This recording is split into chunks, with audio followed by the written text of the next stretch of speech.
I kicked them out? I kicked them out? They also like hummus, and they like all the same shit you do, because they are you. They're from your country. You kicked them all out, and now you're accusing them of stealing your culture. You want to talk about cultural genocide? Well, here it is. You racist piece of shit. Those motherfuckers trying to take... Ethan Klein, you're calling me a racist piece of shit as I wear your ugly ass fucking hoodie? Fuck you. You're the racist piece. You're the fucking genocide defender. You motherfucking piece. Your wife is in the IDF, bro. What else do you want us to say? Your wife used to have 1 million followers on Instagram. She's at like 800K or something, bro. You've both ruined both of your reputations. Where are you going from here? Are you gonna get more subscribers now? Is this gonna get you more subscribers? Is H3 gonna all of a sudden get more views? Are you gonna double your views? Where are you gonna get new viewers from? What's happening? What's the plan? You're gonna have to fire the crew in a year because you're gonna get 200,000 views for fucking, and you make fun of my views, you motherfucker. hummus and say it's Israeli is the most insane thing to me. Hey, scumbag, here's a hummus place we used to eat at. The chef is Don't you call Capri Sun Papi a fucking scumbag, you piece of shit, okay? Capri Sun Papi بيسوى يعني ما بتسوى ايرو لا Capri Sun Papi, bro, okay? ما بتسوى ضفره للصبي.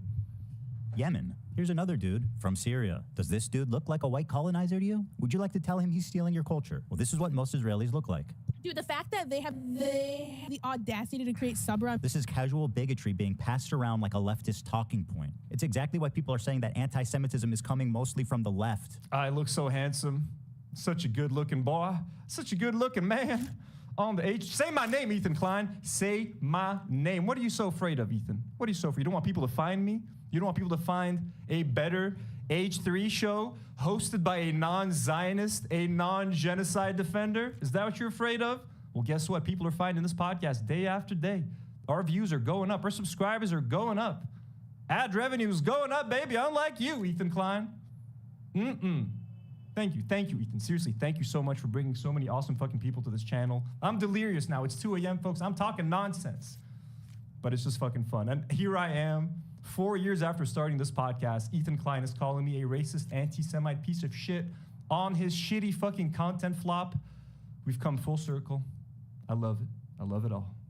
And yes, I know this dipshit is also Jewish. Incredible. Don't you call Raph a dipshit. Fuck, dude, Ethan, fuck you, bro. Sometimes I would feel bad. Like, am I being too harsh on Ethan? You know what I mean? Is he like, I'm not being too harsh. I'm being too nice.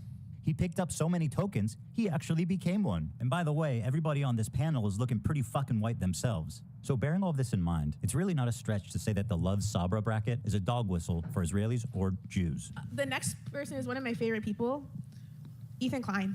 I told you guys to clap. This is a good reaction. That was a good one. That's good. All right. Turn that up. Turn the giraffe. We all know where this is going. You guys are missing a category for Zionist. That was a joke. That was just a joke in my... By the way, I once asked, because someone sent me a clip of Denims reacting to me cursing Ethan out in Arabic, and I asked, is Denims Arab? And I did see a response. She's Egyptian, I think. I think she's Egyptian, so she is an Arab sister. Denims, ahla wa sahla, min habbik. Yalla, let's continue. Denims. Well, obviously it's Love Sabra, right? Yeah, it has to be. That's easy. That's Definitely Love Sabra. She apparently consulted with the head of the KKK, and he told her, more subtle. So if it was... Isaac sends £5. He says, I'm an hour behind, but I swear on the gods that this is the most boring H3 video I have ever seen. Well done on making this even watchable. I'm trying, Isaac. Thanks to you, and thanks for the chat for being so fucking awesome and lovely. You guys are keeping me going, okay? I would have given up on this if I was watching this alone. I'm not gonna lie. You guys are keeping me going, so we're doing this together. obvious enough, they pull me, one of the best-known Jewish creators, and immediately put me in Sabra. Hassan, by the way, who's Turkish, not Arab, is Arab. That's the good one. That's the good one. The Arab. Just Some Thoughts is asking, on one episode, please... He's just saying the same shit he's already said in his other videos. This is just like this dude, snooze. I thought dude, you dropped nothing new in this. What a waste of time. It's Jover for you, bro.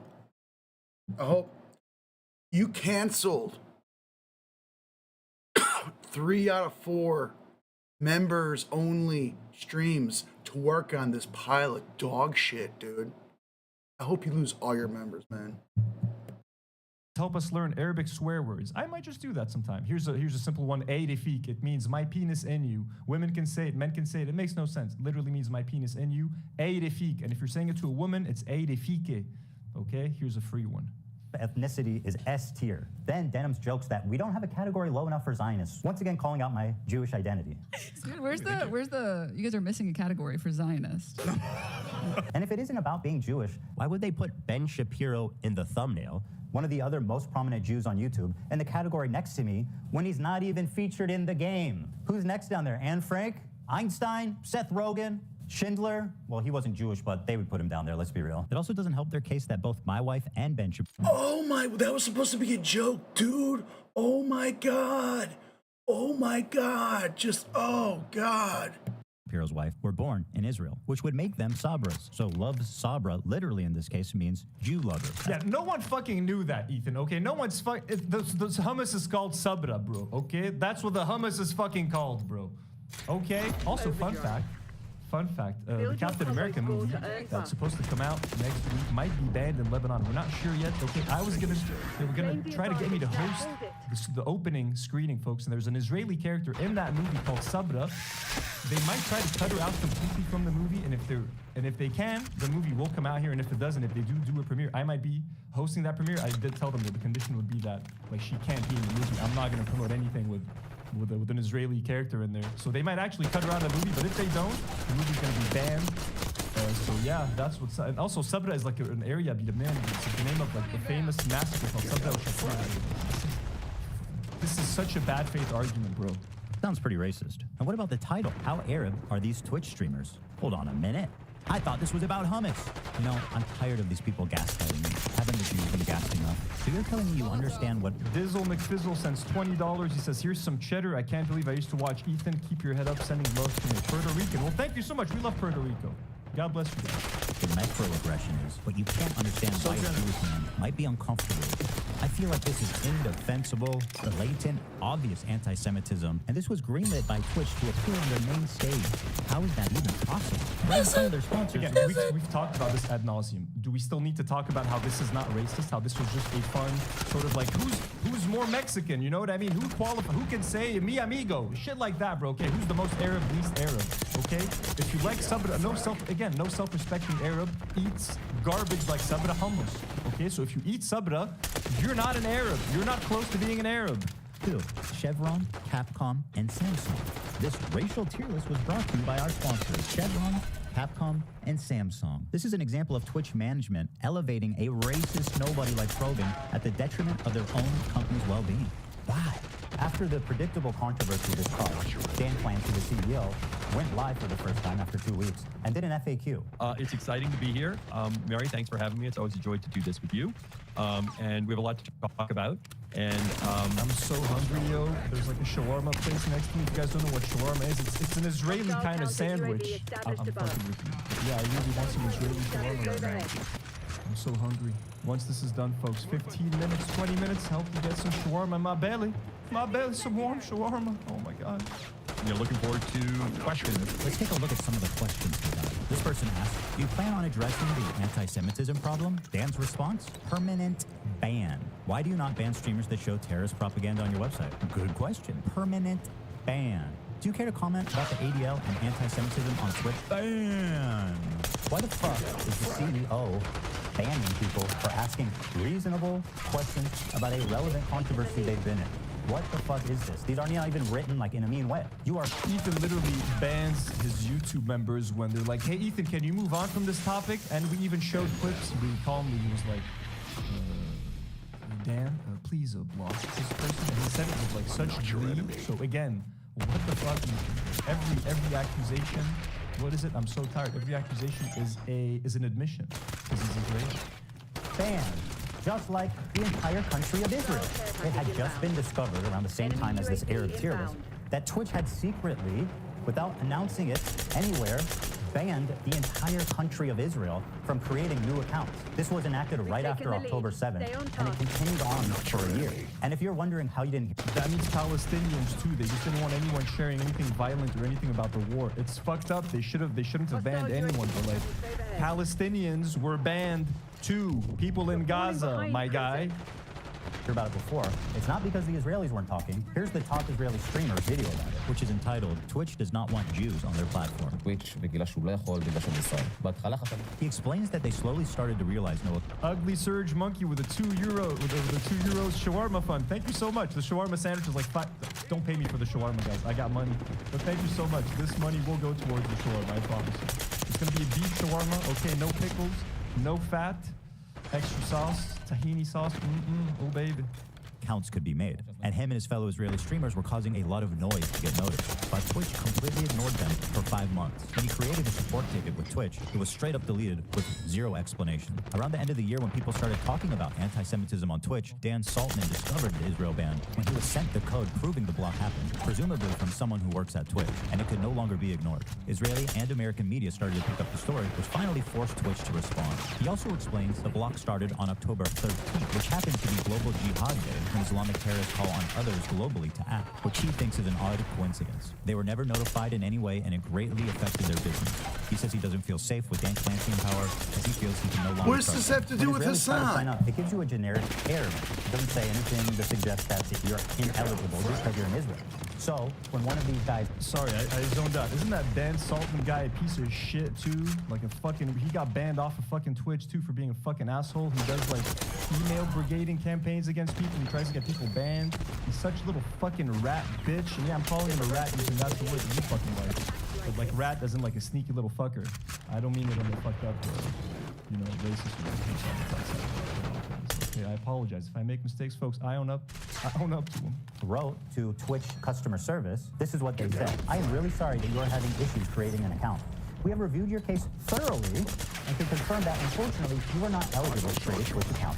As a result, we will be closing the case at this time. Under the new increased scrutiny, Dan Clancy panics. FD Jan says, do not worry, merch, but it's a blatant knockoff of Teddy Fresh. That was actually like when I was gonna make merch, I did want it to look like Teddy Fresh. I was gonna have like Teddy Fresh style colors.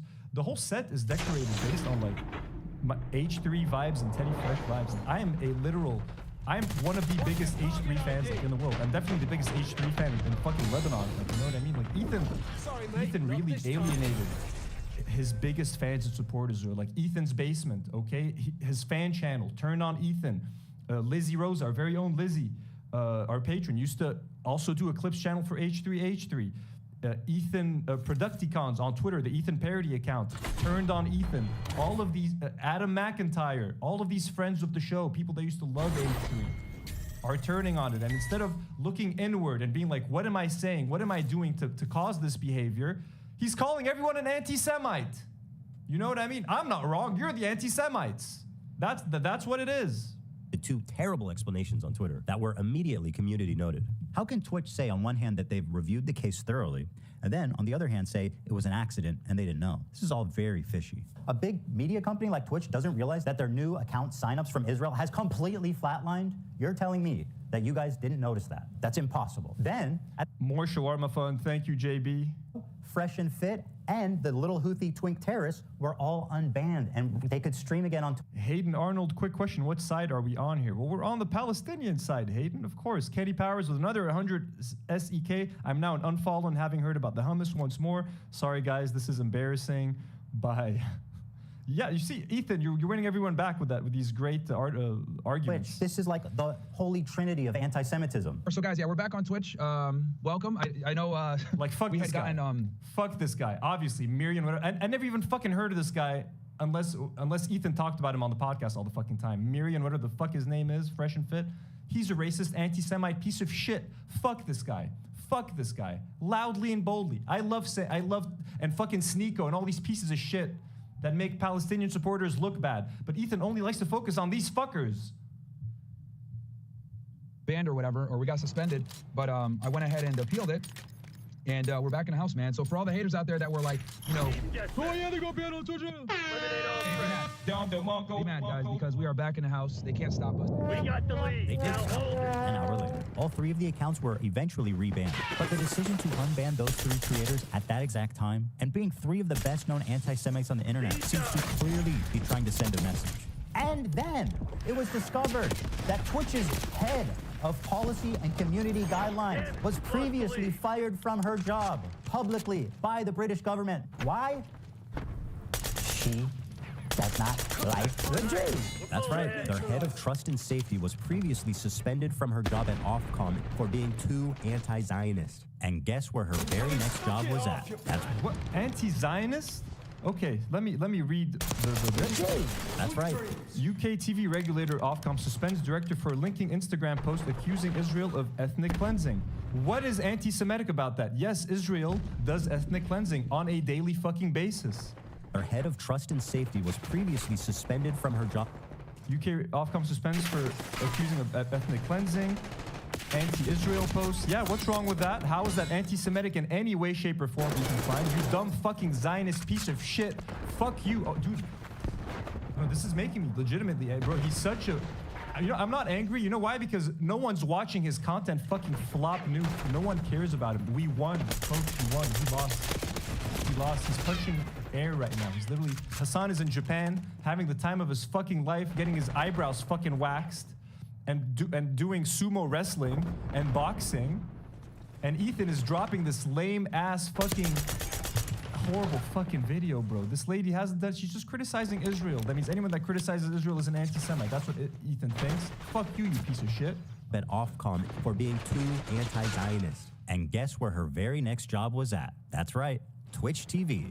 Apparently she was posting pro-Hamas tweets only mere days after October 7th happened. That's so interesting. It sounds just like someone else we know. It's almost like supporting terrorists is institutional. Hell, it might even be a prerequisite. Take a look at this tweet from Twitch's senior manager of inclusive marketing, Bridget Chermichlin, on October 12th. People are posting screenshots of them donating to Israel relief funds. Shaking my head, y'all are truly rooting for the oppressed. Yeah, she's right. Yeah, so, yeah, look, Ethan, when it comes to this stuff, we're just not going to see eye to eye. Ethan just feels bad for Israelis and thinks that supporting or criticizing Israel is criticizing Jews. Okay, great. Fuck you and that dumbass fucking mindset, dumb fucking asshole. How the fuck is anyone supposed to have a conversation when that's where you're coming at it from? Read a damn book. This tweet was made only 5 days after the October 7th massacre. The donations she's criticizing would go to families like this, if they were still alive. This entire family was murdered in cold blood by Hamas terrorists on October 7th. Very sad that they were killed. You know how many Palestinian families were wiped off the fucking registry? I'm not talking 5 people. I'm talking 30, 50, 60 people. Entire fucking, bro, the whole fucking family tree wiped off the map, bro. Okay? You're focused on these. God bless them. Rest in peace. Beautiful fucking family. Look at these adorable little kids. The husband looks hideous. I'm not lying. I'm not gonna lie. The rest of the family, adorable. The children, little fucking angels, bro. Okay? 200,000 dead Palestinians. You can be sad for everyone. And maybe a little more sad for the victims. For the real victims. These are victims as well, but these are victims of Israel. Israel killed these people. How? By subjugating Palestinians. By making the Palestinians take drastic measures that they ended up killing them. This is Israel's doing, Ethan. Okay? Cool. Bridget, who did these little girls oppress? Proud. How can you act so high and mighty for your cause and be so callous and inhuman for the innocents on the other side? This statement was made by the senior manager for inclusive marketing. Is that some kind of joke? Is this what inclusion looks like at Twitch? David Schwab, $279. Love from the shawarma loving city of Ottawa. Well, we love our Canadian brothers and sisters in Ottawa. Thank you, David. Is it really crazy at this point, after all this, to say that Twitch has an anti-Semitism problem? I think it would be harder at this. Hayden sent $5 and telling me to have the pickles. I can't have pickles, Hayden. Pickles ruin my shawarma sandwich. I can't have pickles. I'm sorry. Point to argue the opposite. Oh, Bridget, one more thing. Sorry, I forgot. Can you tell me the answer to this riddle? What's the difference between a Boy Scout? What's the difference between a Boy Scout and a Jewish kid? Well, look, if this is gonna be an anti-Semitic joke, then it's a fucking anti-Semitic joke, bro. I'm not gonna here to defend all these fucking Twitch people, but that first lady, she just hates Zionism. What's wrong with that? And a Jewish kid. I'm standing by. Let us know. And yes, it's true. I should point out this tweet is from 2011. This one, however, is from 22. Sarah Silverman tweeted out, Kanye threatened the Jews yesterday on Twitter, and it's not even trending. Why do mostly only Jews speak up against Jewish hate? The science is so loud. Bridget said, this was the energy I was around when I worked with 2 Jewish women in social impact, who are both senior to me. She's trying to make Sarah Silverman seem... That does sound kind of fucked up. You know, that's a sketchy tweet. Yeah, that's fucked. Some kind of Jewish Karen for caring about anti-Semitism. Again, what's this got to do with the sun? If she wasn't the heck... Robbie you can definitely say. Is this, Habibi. I am Robbie, Bridget 1985, we nuke? love you. You're amazing. You've been so generous today.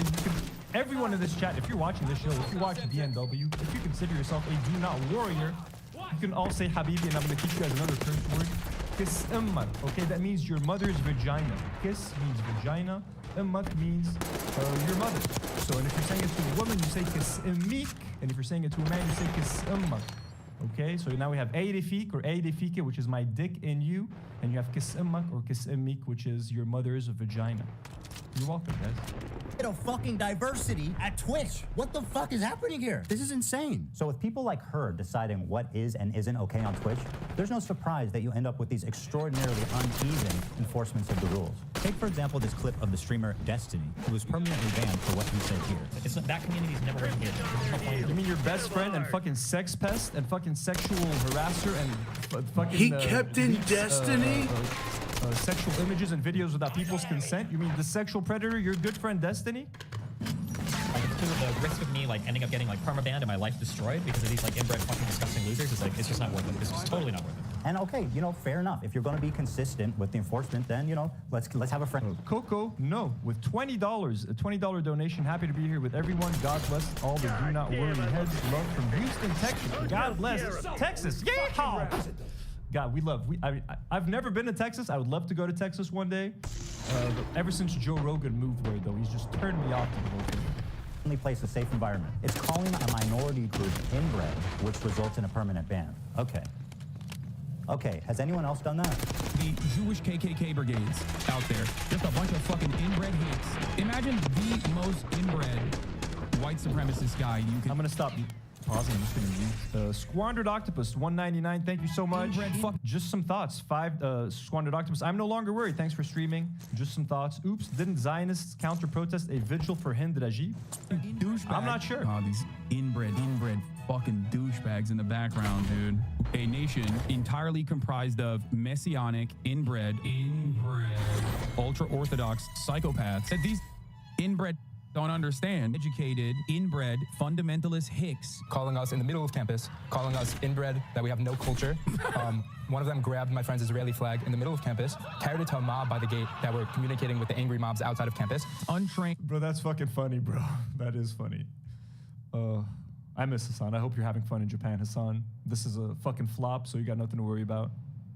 Inbred asses shipped into southern Lebanon, telling us that we are all inbred and that we have no culture. You want to see clips?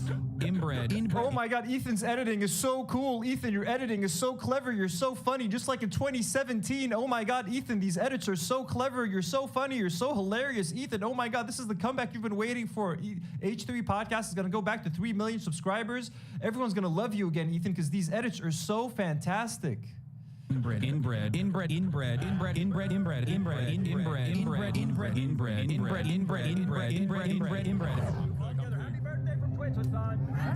clips are, and that's not just the algorithm.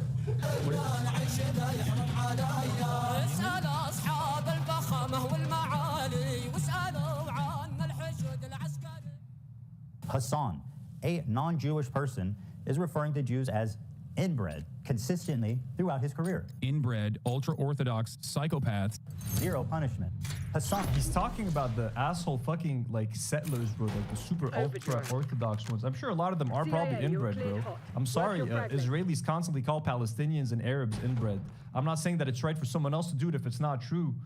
Okay, so, I mean, yeah, sure, I can criticize Hassan, but if he calls them inbred, that could be fucked up, but like, I don't feel bad for Israelis, dude, most of them, so fuck them. Yeah, a lot of them are fucking inbred. Those fucking settlers, fuck them. Fuck them. Fuck them. And fuck you, bitch! Interviewing a Houthi pirate. The Houthis, Ansar Allah, is doing what Luffy would do. You should tell him that. Zero punishment. Hassan, watching terrorist propaganda with zero critical commentary. They do musicals. They're very musical people. Are you being serious? Zero punishment. Hassan threat. 1.2K viewers, folks. 1.2K concurrent viewers. Our last record used to be like 500 or something. This is fucking crazy. 1,200 viewers all here together, shitting on Ethan, singing Kumbaya, hand in hand, folks. E to B. Let's hold hands. Let's hold hands. We're almost done with this video. A sitting congressperson. This one actually blew my mind. When I saw he tweeted that, I said, he's done after this for sure. For sure. For those that may not recognize this weapon, I'll explain. Shinzo Abe is a former Japanese prime minister. He served from 2012 to 2020. He was assassinated in July of 22 in a stunning fashion that left the Japanese public horrified. He was killed with a makeshift weapon that the shooter had built himself at home. So when Hassan saw this tweet that he didn't like, he posted this thing. Yo, more love from Texas. Alice Rosas. Here's some more love from Houston, Texas with $5. Well, thank you, Alice. I'm definitely coming to Texas now. That's it. You guys, you sold me on it.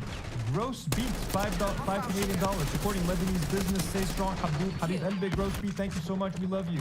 Andrew the Biz, A to B Ethan. That's all with the $9.99 pounds. Well, thank you so much. We love you. Envy, brand new Do Not Warrior, brand new member. Welcome, Envy.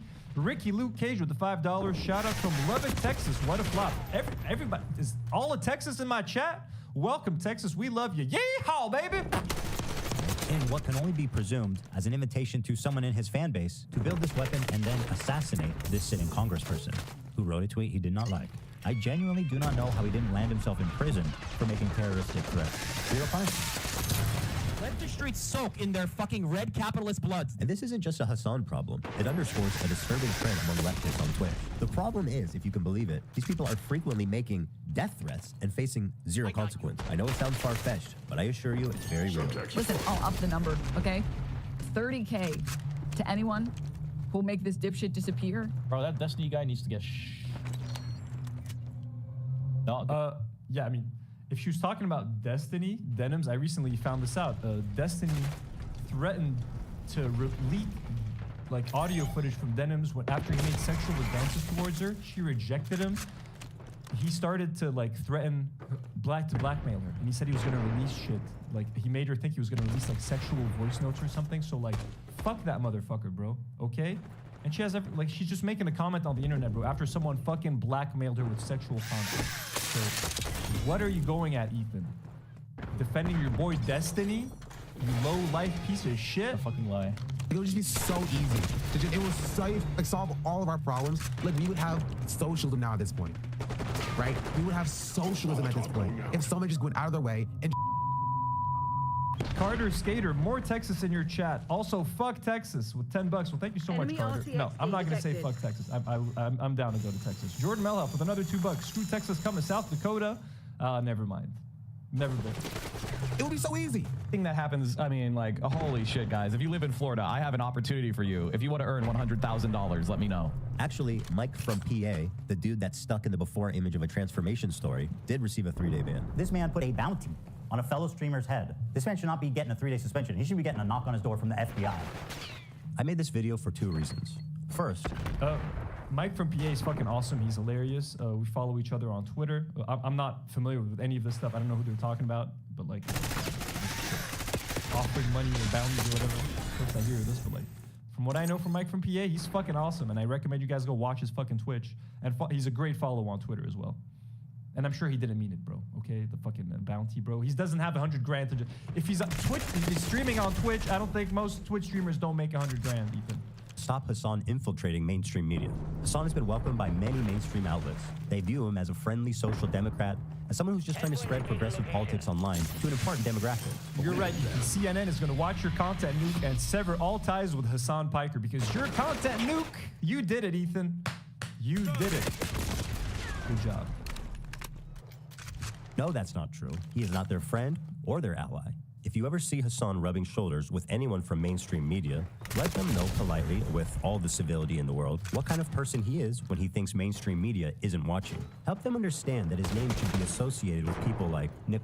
Bo Benoda says, gotta represent Maryland, chatters, best state. I was born in Maryland. I was born in Baltimore, Maryland. I was born in Johns Hopkins Hospital, Bo Benoda. So I know what I mean, Maryland is kind of shitty though, isn't that what everyone says? Like, yeah. Fuentes and Alex Jones, other fringe, radical, political commentators.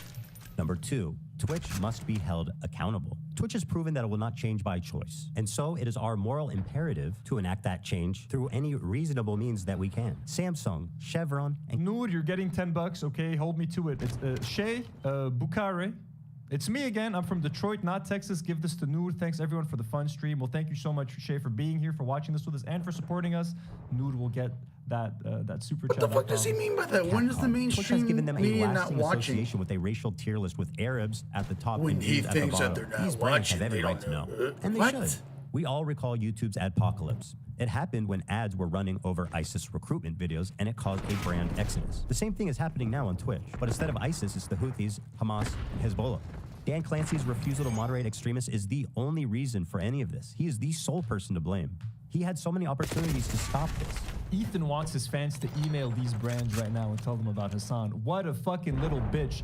And it's the same type of fucking shitty fans, Ethan fans and Destiny fans, that are trying to go after my employer and trying to get me and my fucking crew fired from our jobs. Fuck you, you fucking low-life Zionist bitch. You Zionist bitch, Ethan Klein. You're never gonna live this down, bro. You just fucking flushed your career down the fucking toilet. I hope it was worth it. I hope it was fucking worth it, baby. Ultimately, after dedicating months of my life to creating this video, I'm left with one overwhelming conclusion. Fuck this dude. Well. That was it, folks. That was the content new. How long have you been streaming for? Over 2 hours. It's been 2 hours and like 10 minutes. Horrific shit. I don't even know what to tell you guys. This is horrible. I'm gonna let you guys go. It's late. Let me just make sure I didn't miss any comments, any super chats. Thank you to everyone that's been on this chat. We're gonna talk about this again next week, okay, on the podcast with the crew. I'm gonna make them watch this. I'm gonna force everyone to watch this homework, okay? I'm sorry, Noor, Elijah, Nadine, Karim, you're all gonna have to read this shit, to watch this shit. Stringer Bell, $5. Ethan advocating for Epstein. This isn't going to age well. He's just released this. Bo Pinota, Jordan Milhouse, Sweet Texas. I'm caught up, folks. We got 1.2K people watching. That's fucking insane. If I missed any super chats, I'm so sorry, guys. We're gonna be back next week. Hopefully, I had a whole episode ready to go for today, but now that the content nuke is out, all those topics are gonna be talked about next week. Ethan literally trying to get me fired from my job. The Captain America situation, what's happening with that? We're gonna talk about it. A bunch of interesting things. The Spider-Man voice actor is kind of like a Trump supporter or something. He said that he didn't want the show to be woke. Anyways, I'm pretty tired. There's probably a bunch of things I could say. Thank you guys for tuning in. Seriously, this has been a crazy adventure. Someone who used to be such a massive H3 fan to completely have my eyes open to the situation, to the reality of Ethan Klein. Let's just check the comments on his video. I'm curious how they're doing. I'm going to refresh and let's look at some of those comments together since we're here. But it's insane. I legitimately want H3 fans to know, even H3 fans that still love H3 fans that still love Ethan and like hate me. I am literally one of you guys, folks, okay? I cannot describe at Dish, I'm one of you guys, how much money I've spent on Teddy Fresh. I've watched episode 149. I showed off my whole collection. I have a whole fucking stack. Let's check some of the comments. I'm starting to think Leftovers isn't coming back. I can't even fast forward through the ad because of Tom. So we have, it's at 93,000 views in 2 hours. That makes more sense. It's at 93K views. That makes more sense. Here it is. 15,000 comments almost.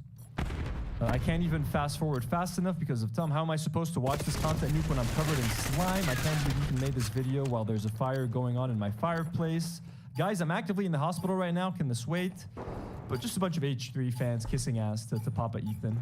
Anyways, this was a fucking waste of time. Fucking boring, but it was not a waste of time because I got to spend it with you guys, my amazing fucking audience. This has been a blessing. Ethan's crash out has been a blessing. I wish he mentioned us more. I'm not gonna lie, I'm kind of disappointed. I thought he was gonna shit on me. I think he's just too afraid because I make good points. And he doesn't want to show the like actual fans. Like, he didn't respond to anyone that was like an actual real fan that can prove that they were a fan. I have a whole fucking stack of Teddy Fresh that I'm getting rid of slowly but surely. But yeah, he didn't go for anyone that could kind of talk back. He just went for the obvious targets, which kind of sucks. I wanted him to challenge me because I'm fucking down to challenge him back. Just some thoughts sent 10 pounds. You got me on payday. This is for Noor because I didn't like her feeling sad at the haters. Meow meow with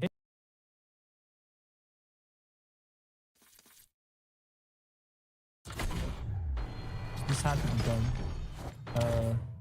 To everybody, thank you for tuning in. We're gonna see you next week. Hopefully we're gonna try to do 2 live streams. I'm still figuring the live streaming thing out.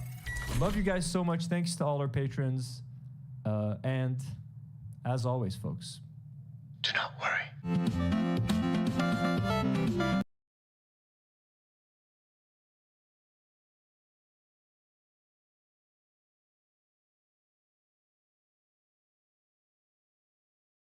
Has Vorsh talked about being a pedophile yet? Just Trump slop, I'm sure. This could destroy the union. I mean, good. Trump is tearing this country apart. Fucking fantastic. What about Epstein? I mean, what about Epstein? What about you? Man, it literally, he's fucking Christo Avalos. He's Progressive Politics Network. It's the exact same channel. It's the same. Literally, they are the exact same channel.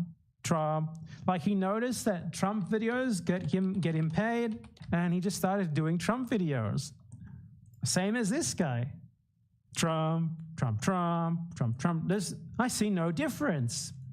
Do you guys see any difference? Let's count the consecutive Trump videos. 1, 2, 3, 4, 5, 6, 7, 8, 9, 10, 11, 12, 13, 14, 15 consecutive Trump videos. Man, these sloppers are fucking going. All they have to do is like point at Trump and say bad, and the money just fucking rains in. Just endless rain of cash, zero effort, zero thought. Just get that money. I wonder if it's the same on his second channel. No, we got IKEA, and then a bunch of Trump as well, but not as much. So yeah, Trump slop is apparently a disease that is spreading. Shit, something fell down. Don't know what it is though. Who cares, honestly? Everything can fall down. Just like the American empire is presently falling down. Trump is going to destroy the union? Don't threaten me with a good time, Vorsh. Trump is tearing the USA apart? Fantastic. Trump is trying to buy Greenland? That's great. He should invade Canada first though. Trump pardons criminals. Well, I mean, Joe Biden pardoned a couple of criminals, namely himself and his family. We're even there. Well, I guess this content is just pointing at things and calling them bad with no analysis. And he realized with the Trump inauguration, like the best days of his channel are back when no one called him a pedophile yet. And he could just make the same exact Trump video 1,000 times over and over again. This is like, you guys have to understand, Trump, for like liberal content creators, is the greatest thing that could ever happen to them, regardless of how much they pretend otherwise in their content. For them, having Trump in power is just a ticket to money, a ticket to growth, a ticket to prosperity, a ticket to everything they could have ever dreamed of. So it's unsurprising that they are jumping right onto the train and just making endless Trump slop. Like, here's this thing that Trump did. It's so bad. Oh. And that's going to be the next 4 years for them. 100,000 views every time. Give me your money. What a terrible time for Lonerbox to quit YouTube, man. He could have gotten in on this. Poor guy. This was his time. This was his moment. He could have like rebranded as just making anti-Trump content and stopped talking about how much he wants to kill Palestinian children. The perfect opportunity lost. All because of Destiny's boner.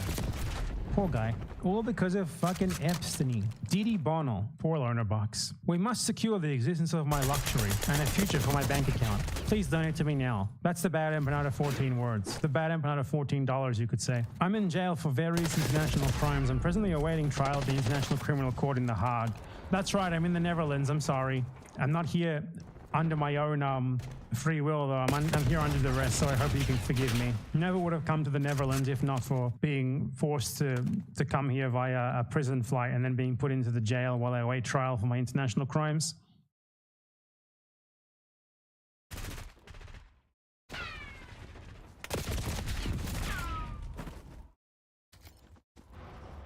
Have you guys ever thought about like how insanely stupid rich people are? Or maybe it's not stupid, but like how incomprehensible the way they operate is. Imagine you are someone who is so insanely rich that you can buy literally anything you want and never run out of money. You never have to work another day in your life. But in place of just stopping and enjoying that, you keep going for more. Why? Why? It's like they have like some innate like desire to like convert their wealth into being loved and admired and like feared even.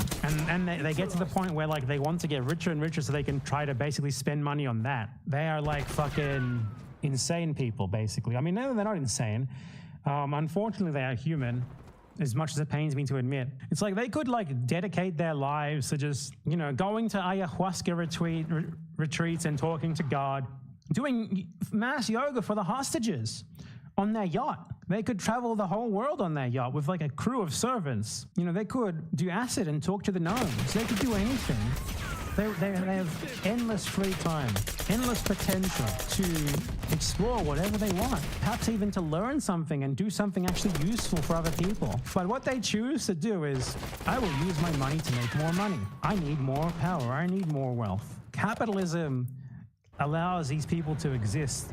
And it's not, you know, the reason why I want capitalism gone, it's not so much that I want things to be better for others, because I don't. I hate people. I want things to be worse for the rich. That's why. I want them to suffer. That's why. I don't want Mark Zuckerberg to think he's hot shit, okay? I don't want him to be able to think that. I don't want Elon Musk to look at his bank account and be like, man, I'm so cool and important.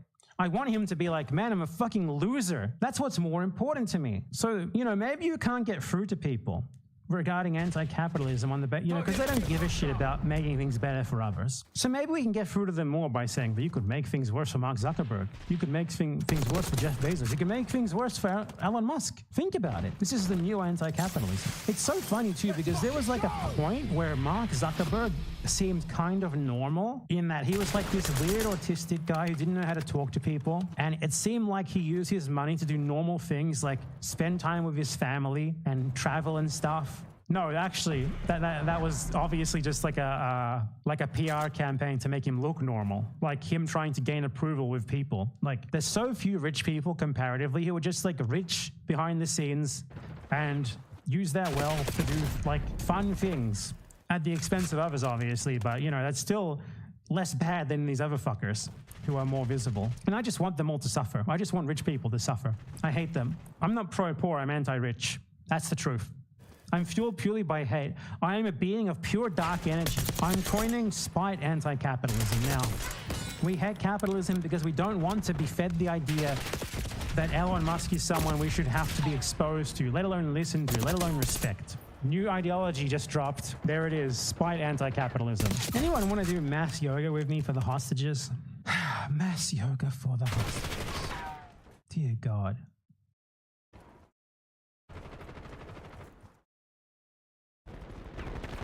So now that the Israeli prisoners of war being released, unfortunately without being tried for their many crimes, which is something that I lament greatly, I thought it would be a fun little thing to revisit one of the funniest moments in the whole bring them home, free the hostages thing of like performative fake Israeli outrage to justify genocide. And one of these moments was one of the craziest things that I've ever seen in my life. So imagine you're like some Israeli, I don't know, like businessman or something, or like you think you're an artist or something, and you're like, I need to do something for the hostages. I need to get in on this craze. So you brainstorm. You brainstorm, and you go, okay, I got it, okay.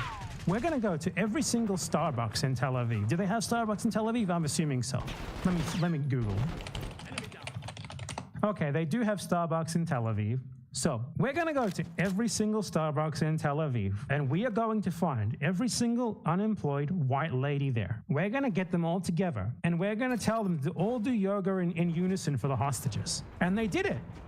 They managed to gather enough white ladies from Starbucks in Tel Aviv to do a coordinated yoga for the hostages. And it's the most insane thing that I've ever seen. And the fact that the people who were engaged in it seem to have perceived it as like a brave, heroic, like emotional act is just emblematic of how insanely dumb Israeli society is. Look at the caption here. Famed Tel Aviv yoga instructor leads a powerful yoga class for the release of our hostages. A powerful yoga class. Is that the first ever usage of that phrase? No, it's not actually. Apparently it's been used a number of times in the past. That's surprising. Powerful yoga class. You guys want to see the powerful yoga class? We got to turn the music on for this one, trust me. You're going to want to hear it. Powerful yoga class for our hostages. Something that I actually I didn't think of until now is, why are they all women? Can't men do yoga? They specifically gathered like white women to do the yoga. That just makes it even weirder. Let's check it out, guys. Coordinated mass yoga for the hostages.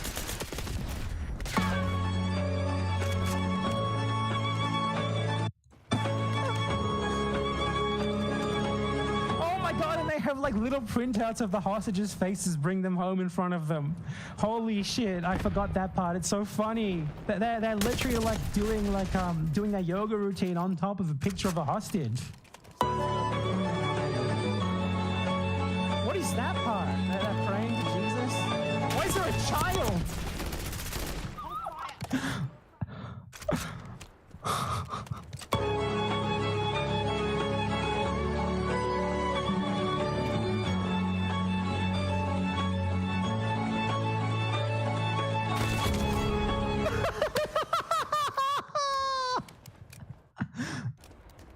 Look at this part.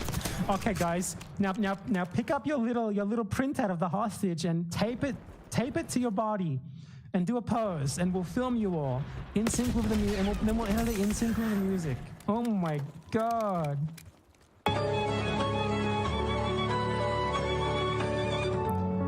Oh my god, this brought the hostages home 100%. Are you guys inspired? Wasn't that powerful? Don't you feel in tune with the energies of the universe now, the spiritualities, and bring the hostages home now?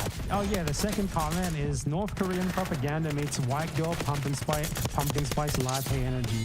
That's the funniest thing I've ever seen. Like, oh my god, man. Like, if I had to explain that to someone who didn't know anything about Israel, Palestine, or what's happening there, I could not explain that at all. The narcissism is off the fucking charts. Mass yoga for the hostages. Can't believe it.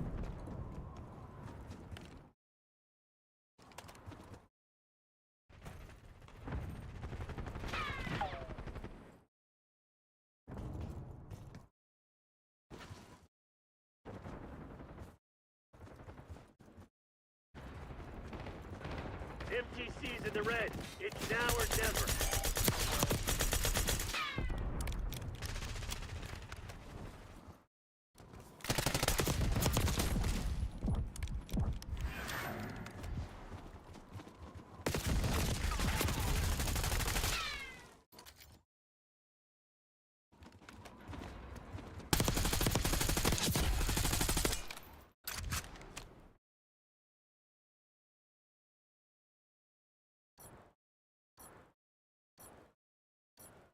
Israeli/Zionist organizations in the entire world. Hello, everyone. So in a recent stream on their podcast by Ethan and Klein of HVH3 Productions, they engaged in fairly blatant denialism of the Palestinian Nakba of 1948, where around 800,000 Palestinians were killed or expelled by Israeli/Jewish forces, and they also spread a very common pro-Israel propaganda narrative, that is, the narrative that Jews were systematically expelled en masse from what is usually described as Muslim or Arab countries during or immediately following these events. The idea behind this is to create like a sort of proportionality between these two events, the Jewish expulsion of the Palestinians and the flight, exodus, and expulsion of Jews from other Middle Eastern nations, where the latter supposedly cancels out and legitimizes the former. The issue is that this argument, even on its own terms, simply doesn't hold up, and it especially doesn't hold up on a factual basis when you actually look at what occurred and why. So I'm going to use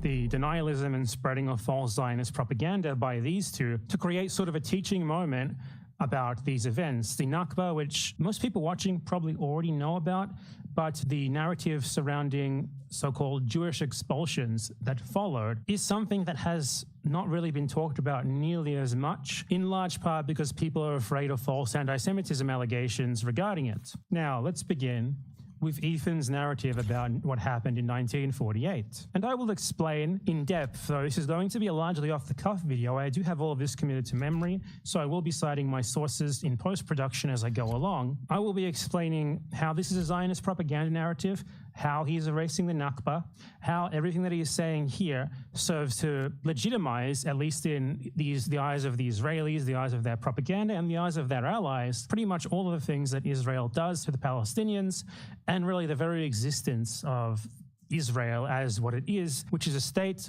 that affords exclusive special privileges to one group of people at the expense of another group of people based on what the state views as innate traits that they supposedly hold. So let's watch. You want to know what the ultimate irony is? 1948, the War of Independence is called in Israel others know it as the Arab-Israeli War. So I just want to note here that Ethan gave this supposed war 2 names there, but he missed one, the Nakba. And the Nakba is a very relevant and very apt name, because the fact of the matter is that when this supposed war happened, the Palestinians had no real organization, no real funding, no really significant armed groups or leadership to protect them to fight back against the Zionist colonists, while the Zionist colonists had for a very long time organized terrorist groups, militias, etc. among them, which were extremely well funded by international organizations that they had formed, which were dedicated to funding and fomenting the Zionist colonization of Palestine. Hence, what Ethan Klein calls a war here actually started out as mass killings and expulsions by an organized military against the people who did not have one. The Nakba, contrary to the narrative of Ethan and Hila here, began before the intervention of the nearby Middle Eastern Arab states. It was a reaction to it, in fact. By the time of the Israeli Declaration of Independence, more than half of the people who were expelled in the Nakba had already been expelled. After the partition plan, the split the Palestine into a part Arab, part Jewish. As many of you probably know, every Arab country around Israel waged a war of annihilation. Okay, so Ethan left the Nakba out of his narrative here entirely. That is absolutely inexcusable. It's like leaving the Holocaust out of World War II. It simply cannot be forgiven. It is abhorrent, honestly. It's the only way that his narrative can really hold up here as well. 2 is that he presents the partition plan as if it was something that had been agreed upon by all sides. But the fact of the matter is that the UN partition plan was approved by the UN only following incessant lobbying by the US government and by extremely well-funded Zionist organizations. The UN at the time was a very small body. Most countries in the world were not represented there. The process did not involve the actual participation of the Palestinians, who had been there longer than the new arrivals and who had always been against this idea that their country should be partitioned in 2 on an ethnic basis between themselves and people, most of whom had only started arriving in there in significant numbers in the previous decades. The Israelis, too, officially had never accepted nor implemented the partition plan. They never abided by its terms in any way, shape, or form. One can simply ask basic questions about this, like, has Israel ever respected the fact that the partition plan called for the establishment of 2 states? Have they respected the borders that it laid out? Have they respected the fact that it never legitimized the mass expulsions that they engaged in? No, there is in fact not a single term of the conditions in the plan that they actually engaged in. And irrespective of that, this idea that the Palestinians are wrong for not accepting the plan in the first place is incredibly questionable in of itself. You can see that Ethan Klein presents it as if it is sort of self-evidently true. Like, he does not even question the notion. He's just like, there was this plan for partition. I guess that was it, right? Who cares what the people who had been living there before all of these new Jewish colonists had started arriving thought about it? Who cares about the fact that they had never agreed to it in any capacity? Who cares about the fact that an international body, which at the time was incredibly small, comprising only 56 countries, and being dominated by the US and its allies, had some sort of special right to just declare to these people that more than half of their country was to be given over to Jewish people to form their own exclusive ethno-state? The very premise behind it is obviously flawed, and presenting the partition plan as if it was not clearly a grave injustice is a rhetorical trick to then sort of implant this idea that what Israel did was legitimate. They were just abiding by the plan, apparently, even though they broke every single thing that was stipulated in it, and that it is the fault of the Palestinians for rejecting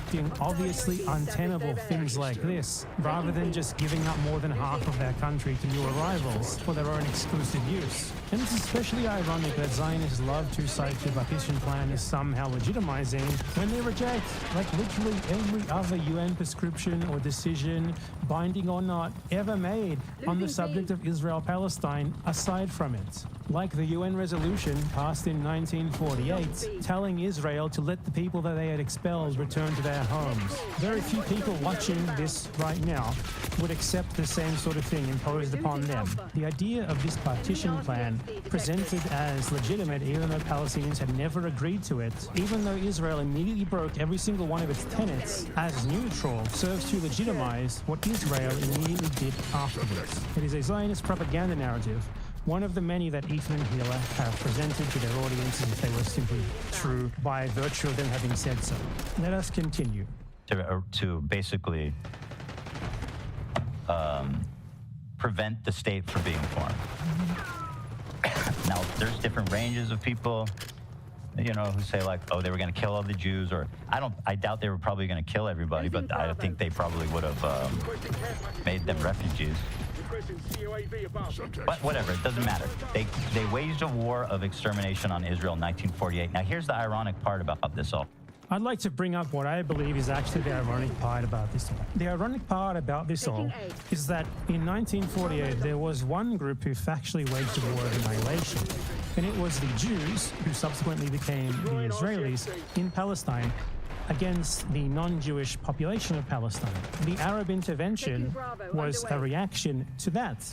Was a reaction to the expulsions and the killings of Palestinians by organized Jewish militias and terrorist organizations which had begun before the Israeli Declaration of Independence and which continued afterwards. Ethan and Zionists like to present this as if it was a war of annihilation waged against Jews for being Jews. When the fact of the matter is that, one, the partition plan itself was cover for the Zionist plan to get rid of what they conceived of as the Arab inhabitants of the land.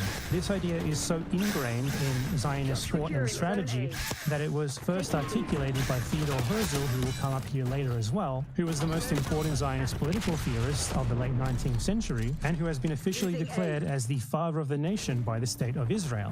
Herzl's initial plan to get rid of the previous population of Palestine was to have the Jewish colonists use the fact that they had a very well-developed organizational structure, that they were very well-funded, and had lots of European/Western support to take control of the land by buying as much of it as they could. The idea was to buy farmland, homes, pretty much whatever they could get their hands on. Then they would refuse employment to non-Jews, thus forcing them to either leave, such as to Egypt, or to die of starvation. This idea of transfer from then on became ingrained into Zionist political thought until it was actually carried out in a much more violent way than even what Herzl had initially envisioned in practice in 1948. So there is one side here that had long planned an actual war of extermination, and it was the Jewish side. It was not the Palestinian one, it was not the Arab one. It was a side which, in its majority, was made up of very recent arrivals who, in their representative organizations, had plans to get rid of the previous population from the very beginning. For Ethan to frame the subsequent reaction of Arab states to this plan actually being carried out in practice finally in 1948 as extermination, without mentioning any of that, nor mentioning the fact that it was a reaction to this plan being carried out, can only be considered denialism. Erasure isn't strong enough of a word. It is denialism of the Nakba, denialism of all of the context surrounding the history of the formation of the State of Israel, and surrounding the problem of Israel and Palestine. Only through acknowledging these sorts of facts can the goals for justice and the freedom of the Palestinian people, which Ethan sometimes pays lip service to, ever actually be obtained. Now let's see what else they have to say. At that time, there was 1 million Jews living in the Arab and Muslim world. 1 million. These Jews that live in those countries for 2,000 plus years. Okay? When the war started, then anti-Semitism spiked greatly in the Arab and the Muslim world. And because of that, pretty much 99.9% of all the Jews in the Middle East were forced to leave their country under threat of violence to go to Israel. So in trying to prevent the State of Israel, they all became anti-Semitic, kicked all the Jews out, 1 million Jews, there was 1 million of them. And then they forced them to move to the only fucking place they could in the entire world, which was Israel.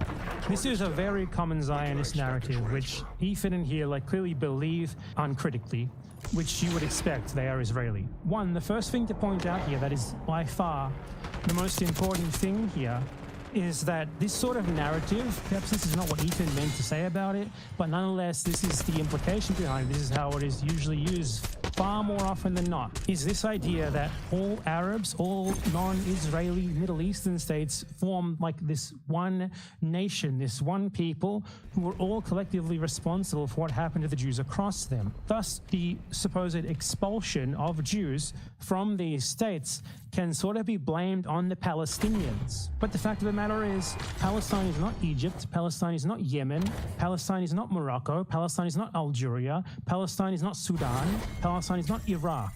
Palestine is not any other Middle Eastern country. It is Palestine. The Palestinians did not expel these people. They are not responsible for what was done to them, the facts of which we are about to go over, and it is incredibly misleading to frame this as some sort of symmetrical thing where one expulsion is legitimized or one expulsion cancels out the other, when the victims of the original expulsion, the Palestinians, are obviously not responsible for the actions of those states. Just like they are not responsible for the Holocaust, which is rhetorically used as a tool to legitimize Israel, even though the movement to found Israel, as I went over, began far before it had ever happened, and the leaders of that movement were long scheming to get rid of the Palestinians before they had even met one. Another thing is that the Jewish flight / immigration / expulsions, don't worry, I'll be justifying those labels soon, from those other Middle Eastern nations are not at all comparable to the Palestinian Nakba. And the reason for this is very simple, because those people came to Israel and they immediately moved into Palestinian land and homes. Palestinians, on the other hand, were expelled by the Jewish state, by Jewish terrorists, by Jewish militias, and they did not have the recently stolen homes and lands of another people to immediately move into. And yes, this was literally as direct as I'm saying it. These people quite literally immediately moved into towns that were founded on the ruins of Palestinian villages, or straight into Palestinian houses. So while some of them, not all of them, may have been victims of expulsions, they also immediately became the dispossessors of another people. Before I continue with more context here, I want to see what more Ethan has to say on the issue, just to make sure I don't miss anything. It's so like ironic. It's like they fulfilling their own what's the word? Prophecy, yeah. And then these people, they go to Israel, and then these same people are accusing them of cultural appropriating their own fucking culture. Okay, so just in response to that last point, their own culture is Arab. Their own culture is Arab, right? So when we say that, this is so far from what I wanted to talk about here, but I'm just doing it while I can.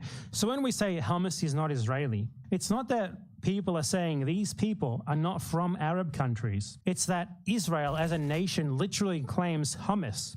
There have been cases, for example, where the Israeli state and the Israeli lobby literally have gotten the name changed of dishes when they are called like Palestinian couscous, for example. It is an appropriation for a nationalist project. And while we're on this point, I just want to note that this sort of homogenizing of Arab-Jewish identity into like one unified Israeli identity is where the cultural appropriation comes in. Arab Jews, when they arrived to Israel, were pretty much immediately put on this state-mandated course of Europeanization. This is why me even saying Arab Jew is something that would be controversial in Israel, because the very ideology of Israel is more Jewish, less Arab. And that conception of Jewish is European, not Mizrahi, as they call it. The very term Mizrahi is a creation of the Israeli state.